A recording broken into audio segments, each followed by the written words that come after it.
मस्साजोग के सरपंच संतोष देशमुख की अमानुष हत्या करने वाले सभी अपराधियों को कड़ी से कड़ी सजा दी जाए तथा उनका समर्थक करने वालों को भी सरकार ने माफ नहीं करना चाहिए, ऐसी मांग मृतक संतोष देशमुख के भाई तथा लड़की वैभवी देशमुख ने की।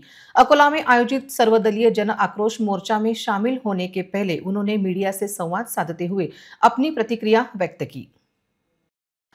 हत्या के बाद कई दिनों से फरार वाल्मीकि कराड़ को अगर पहले ही सजा मिल जाती तो आज मेरा भाई संतोष देशमुख जिंदा होता।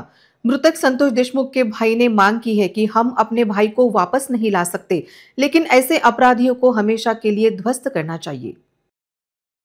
मी याच्या पाठीमागं पण ज्यावेळेस मला विचारलं गेलं त्यावेळेस मी प्रतिक्रिया दिलेल्या आहेत। त्याचा विषय असा आहे, 40 दिवस झाले आणि आरोपी फरार आहे। त्याचा सरळ सरळ अर्थ आहे की तो आरोपी किती सराईत आहे हे महाराष्ट्राने सगळ्या बघितलं पाहिजे। याच्यावर पहिले पण खूप गंभीर गुन्हे आहेत। तो कागदोपत्री फरार असताना त्याच एरियामध्ये तो राहायचा, हे आम्हाला हे प्रकरण झाल्यानंतर काही लोकांनी सांगितलं। तो फक्त कागदावर फरार होता। तो त्या धारूर केज एरियामध्येच राहायचा आणि ह्या केज एरियामध्ये जे आमच्या भावांचा खून केलाय त्या खुनात पण हा होता आरोपी।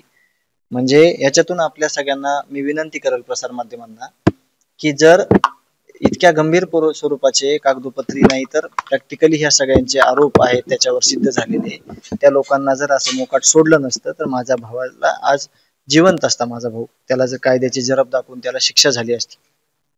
वहीं मृतक संतोष देशमुख की लड़की वैभवी देशमुख ने कहा कि जो भी अपराधी का समर्थक कर रहा है उन्हें माफ नहीं करना चाहिए। उन्होंने कहा कि अगर सरकार इस मामले को गंभीरता से ले सकती है तो हमें सरकार पर पूरा भरोसा है।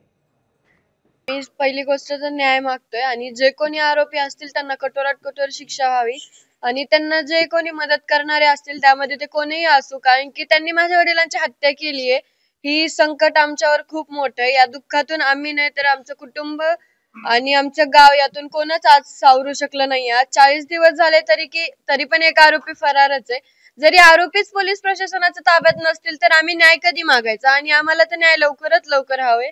म्हणून आमची एकच मागणी आहे की आम्हाला न्याय लवकरात लवकर हवाय।